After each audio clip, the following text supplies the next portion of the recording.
So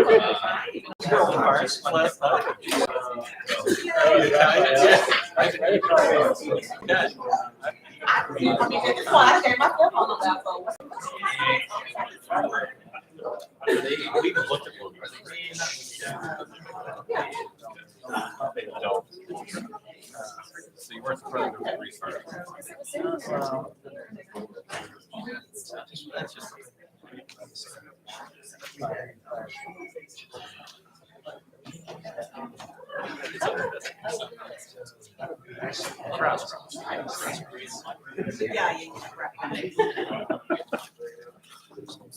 After you, no, I'm sitting here on the end. So you go on there, get in your spot.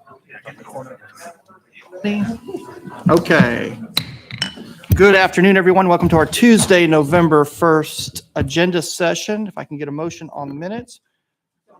Minutes have been motioned for approval. They will stand without objection. We have this evening ordinances on first reading, equity and community engagement.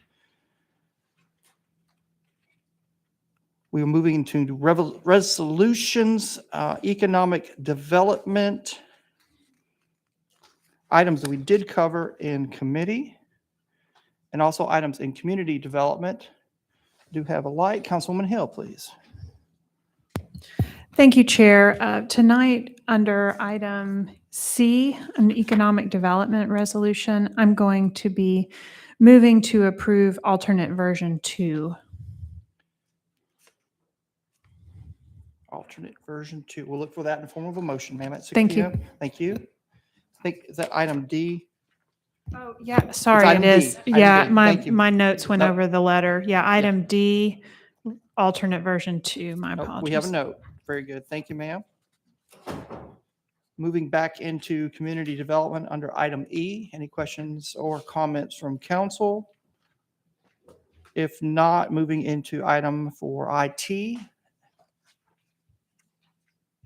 Appreciate you sending out that one pager with the information on that for us.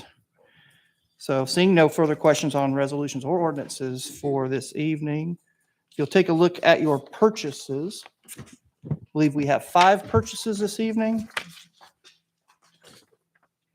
And for those of you following along at home, purchases are sent out for us to ask questions last week and engage with the administration for those answers. And the opportunity is afforded once again today at 3:30 before we vote on those at 6. Council, I am seeing no questions on purchases for this evening. If you will move to your November the 8th proposed agenda and hit your light if you have any questions on, what's that? For next week? Oh, sure. Next week, see, is November the 8th, and that is Election Day. Council will be meeting in the agenda session at 2:30, changed from our normal 3:30, and we will be holding our council business meeting at 4 p.m., not 6 p.m. on November 8th next week. Thank you for that, Dr. Burrs. So moving into your November 8th agenda, council, if you'll hit your lights.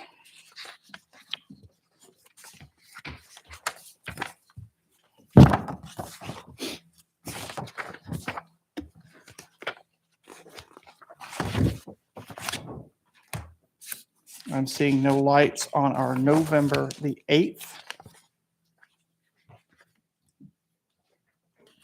Proposed council agenda. We will cover some of these items in our Parks and Public Works and Planning and Zoning Committee items this afternoon. If you would, take a look at your future considerations, please, and hit your lights if you have any questions or comments on future considerations. I did have a note on one item under economic development, item A, that is an update on names, I believe. Is that correct, Jermaine? Yes, that is correct, Mr. Chair. So in the previous resolution that we provided to the council, we got the names, of course, from the Hamilton County Real Property Office as part of their auction And then what this resolution is proposing to do is just to clarify that the resolution that you all have already adopted, that that all of the names are actually correct in terms of the purchaser. Okay, thank you for that. Yes, sir. Any other questions under future considerations? Council, if you'll hit your lights. If not, we will move. I have no department reports this afternoon. We do have a Parks and Public Works and a Planning and Zoning Committee meeting. Council, we do need an attorney-client. We'll keep mindful of the time this afternoon. Phil has requested at least 20 to 25 minutes. So if you'll keep that in mind, our committee chairs, I would appreciate that greatly. And at this time, Councilman Hester, are you ready to take over Parks and Public Works? Then I will yield the floor to our Parks and Public Works Chairman, Councilman Hester. Thank you. Thank you, Chair. Welcome to Parks and Public Works Committee. Can we approve the minutes? We only have one resolution. Can you read that, Madam Clerk? A resolution authorizing the administrator for the Department of Public Works and Outdoors to enter into an agreement with Reagan Smith and Associates, Inc., RSA, for professional services relative to contract number 022001, Chattanooga Skate Park, for an amount not to exceed $232,500. Okay, Councilwoman Hill, your light's on, is that? I'm just active. Okay, let me take that off. I see no hands, and that concludes Parks and Public Works Committee. Let me publicly say this. Thank you, Ryan, for being understanding today. We have mixed up in time, but we're merging effectively toward that one Chattanooga, that understanding. Thank you.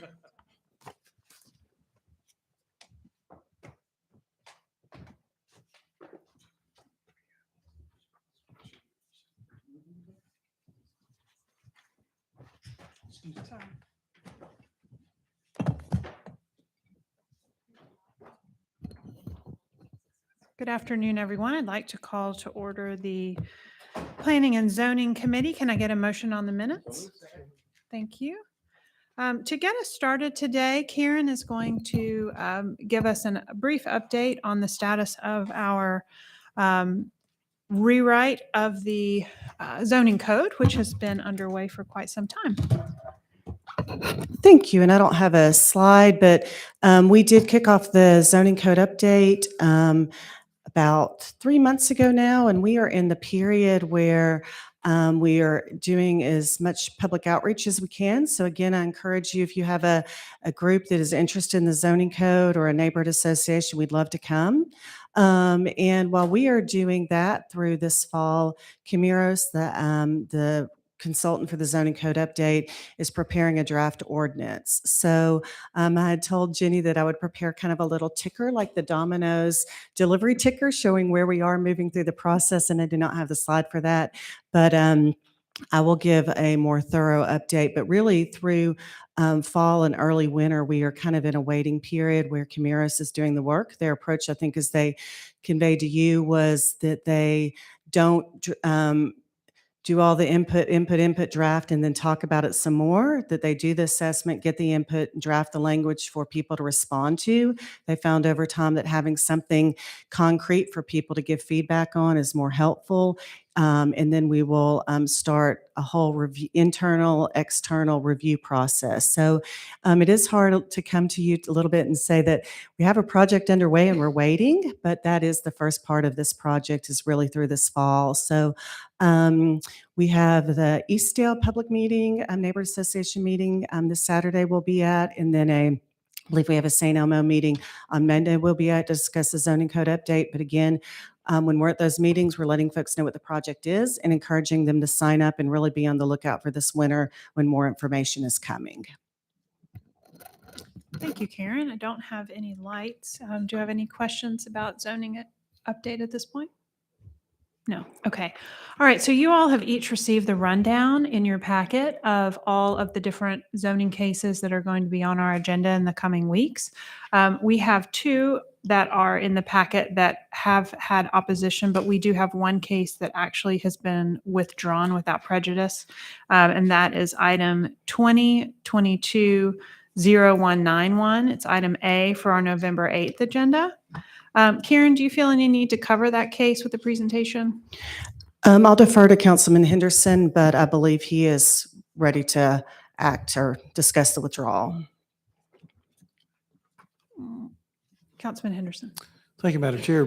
Karen, were you able to get a hold of Donna and confirm that they are, yes?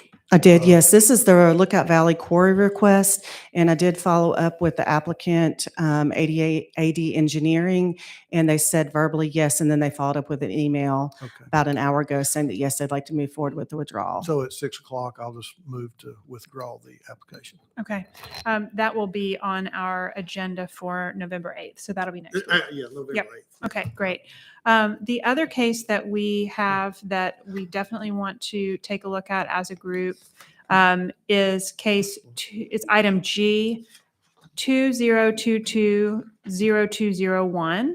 As always within this committee, if you all would like Karen to address an additional zoning case, we are happy to do a presentation for that. Does anyone have a case you'd like to see a presentation on?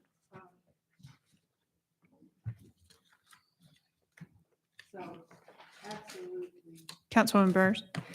Yes, ma'am. Let's go one up.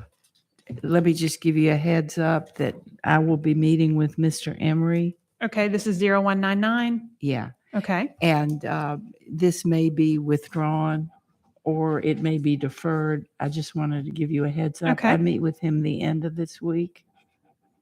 great. Thank All you right, for that. And then the second one is the one you talked about, 2022-0201. Uh-huh. And I believe that Karen has a presentation She does. about yes. the two. Mhm. All right. And once she does the presentation, then I have a few words I'd like to say. Okay, great. Thank you. All right, Councilwoman Coonrod. Thank you, Chair. I'd like a presentation on K 2022-0215. Let's see, that is item K. Okay, that's on our last page, Karen. That's 0215. Did you get that? Yes. and Item K that we'd like to get a presentation on today. Okay, great. Well, let's start with G, item 201, because I think you've got it toward the top of the stack.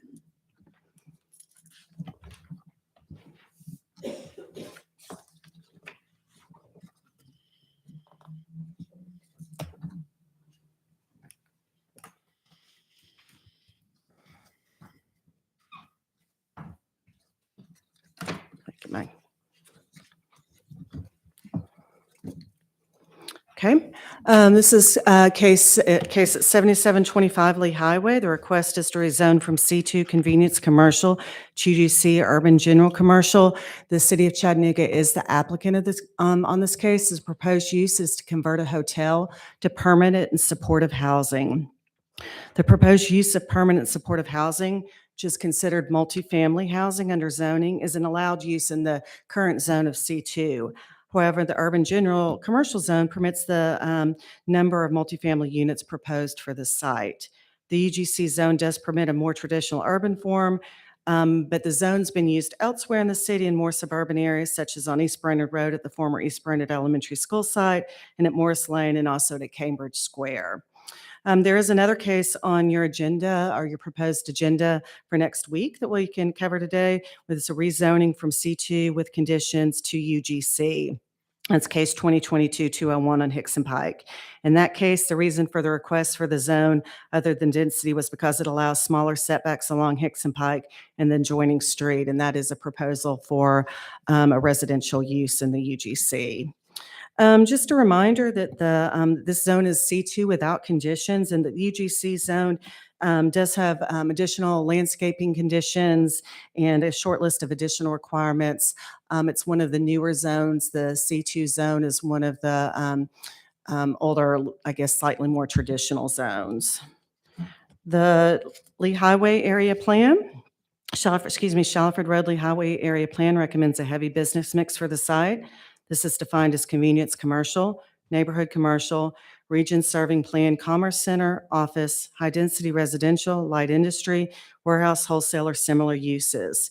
The proposed UGC zone would allow uses that are outlined in the Shallowford Road Lee Highway Area Plan, but would introduce that more urban development form into a suburban area. The proposed high-density residential is compatible with the land use plan.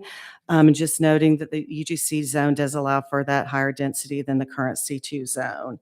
The surrounding development form is a mix of vacant lots and commercial development. The commercial uses range from warehousing, storage, retail, and hotels on large lots with 1 or 2-story buildings and with large parking lots. The UGC zone would introduce an urban development form again. However, the proposal is to use the existing structure. The staff found the request is compatible with the plan surrounding land uses and development form.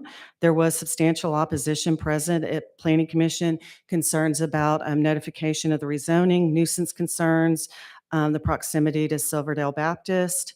Planning Commission found that proposal is compatible with the Shallowford Road Lee Highway Area Plan surrounding land uses and development form, and is recommending approval of the rezoning. Thank you, Karen. Do I have any questions? Carol, if you'll hit your light, Councilwoman Burrs.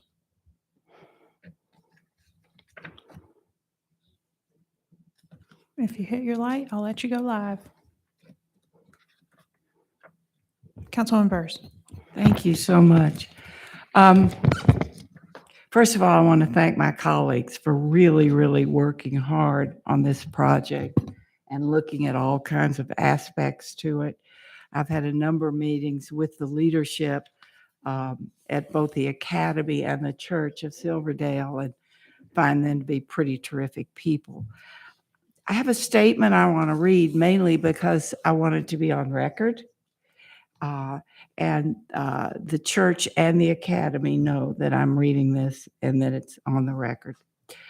I want to share with you about Silverdale, both with the Academy and the church. I've worked with them for over 12 years on various projects, and they're really good people. They speak the truth, they find solutions, and are easy to work with. They have not misstated anything about this project. As you're aware, there are concerns. The Academy and the church have both been dealing with me and the mayor over communication. And again, they have not been harsh or difficult. They've been really terrific to deal with. There have been many accusations and narratives that have been spoken, written, and voiced against each one of you, me, the mayor, and the project. And none of this has come from the individuals that I work with Silverdale. I want to thank you for being supportive, for working hard to come up with whatever the correct solution is for the church, because they've worked hard to come up with the correct solution with us. And the Academy. When I'm talking about the leadership, I'm talking about the leadership of the Academy, the leadership of the church. And I think that as of yesterday, when we met again, the mayor's office, we are pretty close to what I think will please the council, who have given so much of your energy. So thank you very much. Thank you, Councilwoman Burrs. Councilman Henderson. Thank you, Madam Chair. And Councilwoman, just to piggyback a little bit off of what you just said and off of your work with the church and with the Academy, I know a lot of good work has gone or come from the Silverdale Church and the Academy leadership to create some guidelines that address a lot of their concerns. And the mayor referenced those in his meeting on last Wednesday and identified them as a community agreement. I think agreed upon both by the leadership of the church and the Academy and the mayor's administration. What I would like to do is see this codified a little bit, solidify it by putting it into a resolution. That I would like to bring forward next week as we vote on the rezoning with the permission of the council and the chair. But that would direct the administration to include that community agreement in the RFP and any future contracts that result from the supportive housing that would be at this location. So that is something that I would like to present to the council, hopefully before next week, so that everybody would have it. I can certainly share, and Councilwoman Burrs as well could share the concerns that the church leadership and the academy leadership laid out that the administration has agreed to. And basically all of that would just be put into a resolution that would be presented next week. Thank you, Council. Councilman Ledford. Thank you, Madam Chair. I have a question for probably Joda. This is a technical question outside of the concerns that came out of Wednesday's meeting. On that part, I do have also a list of questions and concerns that I may be presenting as well, in conjunction from what I've heard and what I've read, and engaging in conversation with many, many folks who have opinions and concerns about this. But my question for you, Joda, is why can't we do this without the rezoning to UGC if we're not altering the number of rooms? Or are we altering the number of rooms? Because Karen had stated to us the reason for the UGC request was to achieve a density. I believe, and Karen can correct me if I'm wrong, I believe the rezone is necessary because of the classification of these rooms as residences as opposed to hotel rooms. But Karen, I will, if she's still here. Oh yeah, there you are. I understand that there's a density issue once they become residences versus a hotel, but I will defer to Okay, Karen. yeah, I would like some clarification on that. That's correct. And that's why I mentioned that it's considered multifamily housing. And that density is in the C2 zone is around 18, 19 dwelling units an acre. This UGC zone does not have a density cap for multifamily housing. And I apologize, I do not have a density number in front of me. This is 73 units of multifamily. And I will have the density calculation next week. But that is the reason, is that, and we have seen several a recent hotel conversion request elsewhere to go to UGC to receive the number of multifamily units, a rezoning to get that density. But it is because it's going from a hotel room to multifamily housing, the density number kicks in. Okay, thank you. That clarifies that. Thank you, Madam Chair. Councilwoman Coonrod. Thank you, Chair. I'm not really sure who sent all those emails out.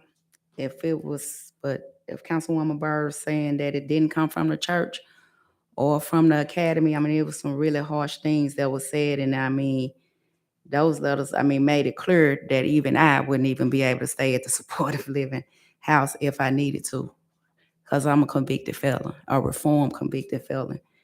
I think the word choices that a lot of those emails said I'm really concerned about it. And it's coming across as if they're criminalizing people that are homeless or that are mental ill or that need some additional supportive services. And the emails came across like, oh, these are perfect people that have never been in trouble before or have never experienced a family member who may be in these conditions. And I don't honestly believe that everybody that attend church are just all these so-called great Christians. It just came across in a way that just rubbed me the wrong way. And I mean, I just have to reevaluate some things. I'm not really sure what all this community agreement is inclusive of. I have heard about a fence, which kind of, again, it makes it appear to be like we're criminalizing people that are just in need of supportive housing. I'm not sure what else is going along with it, but I most definitely would love to see that before we agree on it as a council. Like, we've not even had the opportunity to discuss it. So I'll be looking forward to seeing that, Chip. I've heard concerns from people from everywhere, some who don't even live in the area, that have reached out and contacted me. I mean, I have a different perspective about things, because how can we create the need that everybody keeps screaming loudly about, saying that we need, but every time the opportunity is presented, again, we're told not in my neighborhood. Well, where will it be? If it's never in anybody's neighborhood or community, how can we address the things that need to be addressed? And this is going to be a solution that's going to just help a small pocket of people. But then we also need, if we're going to just criminalize this one location, we need to talk about all those other hotels that these emails clearly are talking about, that's happening, the trafficking, the drugs, all that kind of stuff that's happening around this location that's still happening. And nobody has voiced that concern about all these other areas. This area isn't just a perfect community, although we want it to be. It's not. It's all kind of stuff happening on that side of town, just like it's happening on my side of town. So no matter where we go, the same issues are gonna arise.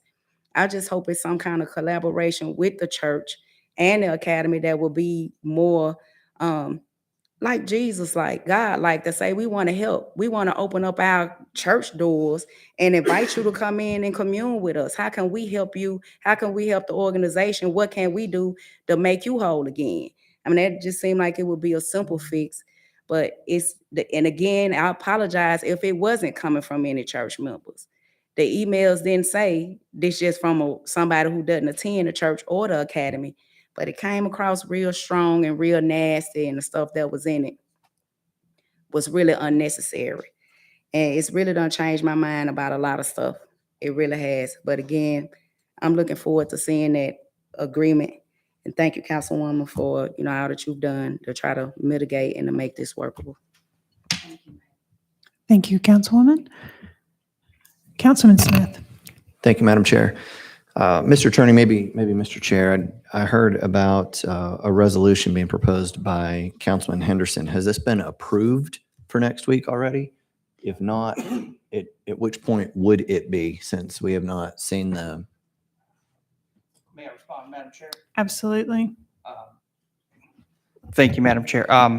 Yes, just for the record, the addition of items or removal of items is per the chair's discretion, and I have not read anything proposed. So that would be, I think, irresponsible and reckless of me to say anything at this point. I would really like council's input and have an opportunity to read this. I am urging, and I have urged, even with the administration, that we take a little step back before making that decision, to give us time to look at anything. I think knee-jerk reactions, if you go to the council website and read my bio page, is something I'm not very fond of. So I do want to caution a little bit about that. So hopefully that answers your question. As everyone has made comments that wanted to, I'll just add a few of my own. With regard to a resolution around a community agreement, something that I would want to understand is what members of the community beyond Silverdale Baptist Academy and Silverdale Baptist Church have been part of the creation of that community agreement. In our understanding around the stadium project, for example, there is a backbone organization that is coordinating a collaborative effort of multiple organizations that have people that are speaking for them, that are that they're working together to create this list of hopes and negotiation points. And so something to consider. Anytime we have a case like this where we have pushback, I do think it's, for me, important to consider, would a decision that I make be the same if it was from a community that was traditionally disinvested versus a community of privilege? We certainly know that we already have supportive housing, permanent supportive housing in our community. And those are doing very well. And to set one apart as especially concerning when the others have not is interesting, but also as we look forward to the potential of having more of these in other districts, we need to be very mindful of beginning as we want to go on, so as to ensure that whatever we do here also sets us up to do the most good for Chattanooga and for any future partnerships with Hamilton County.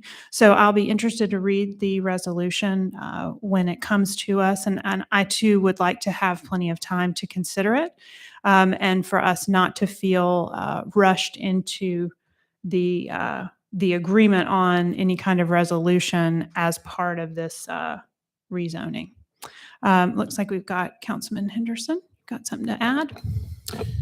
So yes, I'm not suggesting that the resolution be considered as part of the rezoning Okay. necessarily. What I was trying to do is add a level of assurance to the Silverdale Church and the Academy by including it on the same day as the rezoning. And what really triggered the conversation, and let me just say, I've only talked to the pastor and the headmaster of the school. From my understanding, and the chief can clarify this, but the mayor had on one of the slides at the presentation last Wednesday, he called it our contract with the community. I'm calling it a community agreement. Okay. But he had a slide up there that listed several of the bullet points that came, from my understanding, Chief, from a meeting with you and the mayor and the leadership team there at the church. Now, the chief would have to, I mean, he could let us know, I guess, specifically who was in the room, but that's where the slide came from. And I've had some that said, well, what assurances do we have that this will actually find its way into an RFP and into contracts? So all I was simply going to do is take what they had given the administration and just put it in the form of a resolution that would direct the administration to include those, and something that the entire body could vote on, and just, I guess, codify it a little more than just having it on a slide in a presentation. And that's really where all of that came from. But Chief can speak to who was, I guess, in the room when all of this was presented and Sure. when they So created the contract with the community.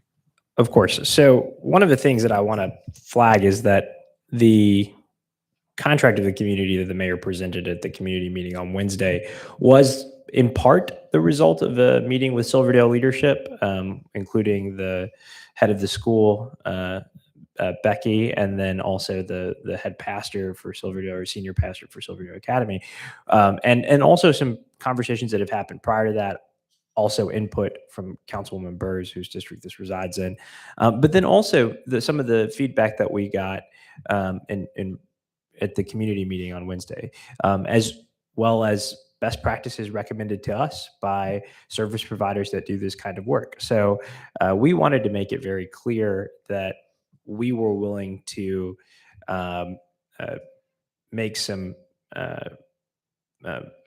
to put some clear guidelines around this project, with the understanding that this is while permanent supportive housing isn't new in Chattanooga, a motel conversion at this scale is. And so we wanted to be very clear about what this project was and was not.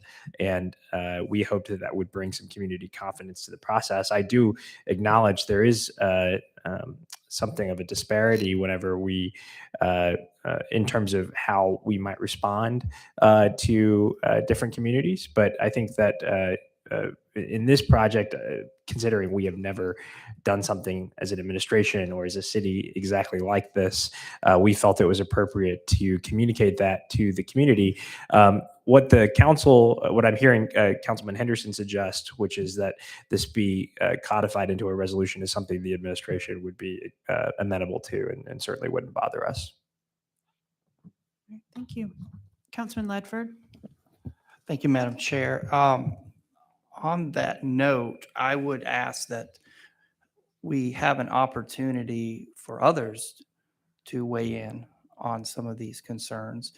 I have, again, was up at 5 o'clock this morning and I wrote down about 20 right off the top of my head while I was pouring my coffee because this is absolutely just engulfs me in my life because it's so important. I do agree that it needs to be right. I do agree that these concerns by everyone need to be addressed and that assurances need to be made. So I think that's a very good step. I would just ask that we take a little pause and allow some others on this council to be able to drop in some of their concerns and some of their experiences as well, and not just knee-jerk a resolution into place. So my question is for you, Joda, outside of the rezoning, which this is the rezoning part of this project, the next step is to start working on the RFP. And this resolution, coupled with maybe some more dialogue with those who have shared a concern. It sounds like Silverdale is at the table, maybe including a few others, adjacent property owners and whatnot. Could we not maybe work on this resolution? This is just a thought here, and we put this into the RFP to make sure that voices are heard. And that would be my caution, is because I have some ideas. I'm sure others have some ideas that will address some concerns. Because I do agree on one thing. For sure, this has to be successful for everybody, or it will never be repeated, and it will never solve or put a dent into the problem that we're trying to address. Thank you, Madam Chair. Thank you, Councilman Ledford. Looks like I don't have any more lights. So Karen, if we could move. Oh, okay. Pitch your light. Council. Question of clarification, if I'm hearing you correctly, is to separate the rezoning issue from the RFP and spend more serious time on the RFP. Yes, that's what I heard. Okay. It's not the zoning, it's the RFP. And I agree with that. Well, the two are mutually exclusive anyway, in a government sense, in a legal sense. So I think that you're saying we go ahead with the zoning. You want to take more, hear the suggestions that Councilman Henderson has, but take a little longer with the design of the RFP. Yes, ma'am. I want everybody to have All of us. Yes. Okay, good. Then, all right, fine. Thank you. Councilman Henderson. Well, let me just follow up. So, I don't know that there wouldn't be a problem with having even an additional resolution, perhaps. So, I think so. The conversation actually started when I called Ellis and said, "Hey, what about if we put some of this community contract in?" Like we do many times in the condition of the zoning. And as the conversation went, it really progressed into, well, what about a resolution instead of conditions? Because as we do many times, we put conditions on rezoning. One of the conditions I thought that could be placed on the rezoning was the addition of the fence. You know, that was a concern of the community, and a couple of other items that we could have put, some of the, I guess, hardscapes things. What I was trying to do is give the community some assurance that, yes, we're going to do what we say we're going to do. And I really didn't look at it as a knee-jerk reaction, but as something that was trying to offer a little bit of assurance to the Silverdale people, to the Academy people, as we approached the rezoning. And yes, it's two separate items. To some degree, the rezone, we're talking about proper use. the resolution obviously talks about an agreement between the city and the Silverdale folks. So, if the chairs, overrules me presenting this next week, then he overrules it. But what I'll do is get it prepared and I'll present it. And I will send it to the body. It's, I think, something that we can certainly address further at even a later time, maybe when even we get closer to the RFP. I was just trying to present and give the folks that have the concern about the rezoning that yes, we're all in agreement and we do hear you and we want to offer you some assurances. And that's all I was trying to do. So if it doesn't get on the floor, it doesn't get on the floor. Councilman Ledford? Thank you, Madam Chair. I think we're on the same page. I think the assurances is something I know I deeply care about too, and I'm wondering, but I guess what I'm wanting to do is expand on those assurances and grow them and address them. So we're on the same page. What I would ask is, without knowing the conditions or the items, at the zoning process, we can always add in conditions that are enforceable by LDO. So that is an option, whether it be the fence, whether it be hardscaping, whether it be buffers, all of that can be. Matter of fact, Karen, UGC calls for 4 stories. Okay, 5. Yeah, that's what I get for not being on planning commission for 8 months. We need to limit that. I mean, the structure is 2 stories, is it not?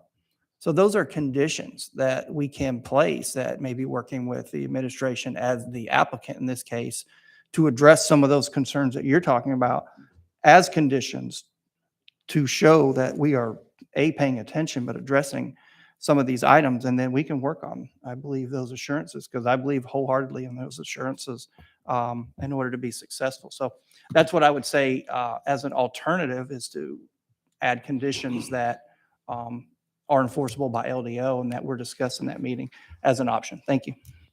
Well, for anyone who wants to do that, I recommend that you submit them to this body in advance, because I think we're going to have a lot to talk about if we start doing a laundry list and people are surprised. Okay, Karen, if we could please go over item K, case 2022-0215, please. Okay, this is a rezoning in East Chattanooga on Grace Avenue. And the request is to rezone from R1 to R2 for 1 duplex. Get to the end here.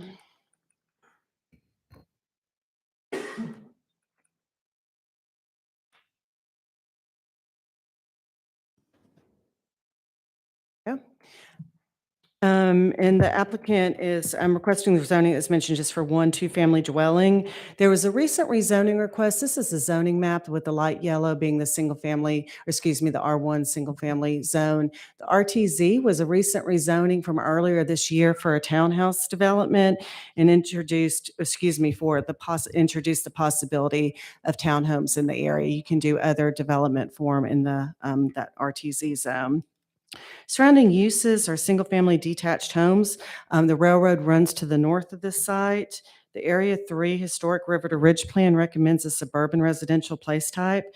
And this recommended land use includes low-intensity, single-family residential detached development pattern. There are some exceptions for that, like a secondary use criteria, which is usually corners. If it's a corner lot, there's a similar development pattern on the block. That is not present in this case. And staff found that the proposed zoning for the duplex is not compatible with the plan and recommended denial of the rezoning. We did add a note that we were very supportive of additional housing and encouraged use of the ADU ordinance. We found that some applicants are not aware that's in place. We felt that ADU could provide additional housing opportunities while retaining the single-family form of the area, which was one of the recommendations of the plan. There was no opposition at Planning Commission, but there was a property owner in support that owned several properties in the area and felt that the rezoning was appropriate. and was supportive of the rezoning and the use. Planning Commission did find that the use is compatible with the plan surrounding land uses and development form, and this does come with a recommendation to approve. So with the ADU, they can build, they can be developed an attached or detached ADU on the site with a single family home. So really, it was more about supporting the plan recommendation of form and introducing that new zone into this area. But it does come with a recommendation to approve. Thank you, Karen. Councilwoman Coonrod, do you have any questions? Chair, Ms. Karen, do you know why it was denied here by staff? So that was, and we struggled with this one because the plan does say that there are times when something other than single-family detached zoning may be appropriate. It gives some kind of parameters. That's where I mentioned it's like the corner, there's duplexes in the area. That wasn't the situation kind of when we went through the criteria that would point to a rezoning in this area, and that's why we recommended the ADU so we could get the 2 units. But the plan notes that there are times when a different housing type may be appropriate. It doesn't really point to this location, but the RTZ that council approved somewhat recently introduces townhomes into the area. So that does changes the opportunity or what else could be developed on this block, because that's just a few lots to the east. So the plan was developed prior to that. The RTZ zoning, I believe, does not come with any conditions that it can't be 2 units or talk about the form. So there might be a possibility that something else is, it introduces a new form already possibly. And I think that's maybe what Planning Commission picked up on is, well, the RTZ there might allow something else and that zoning is appropriate there. Thank you. Okay, does anybody else have any questions or any other topics related to planning and zoning you'd like to discuss while we're here? Okay, I don't see your light, sir. Councilman Ledford? My apologies, Madam Chair. We do have an attorney-client we need to We go do. into. Yeah, in the so conference room. that's after his this. way of Thank you. telling you to hold your peace. All right, so I'm going to adjourn us to attorney-client. Thanks, everybody. Thank you.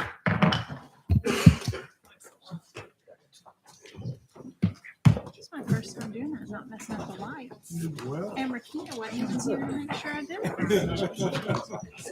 She missed out on that. I mean, well, she's been kind of my coach, so she'll be so proud.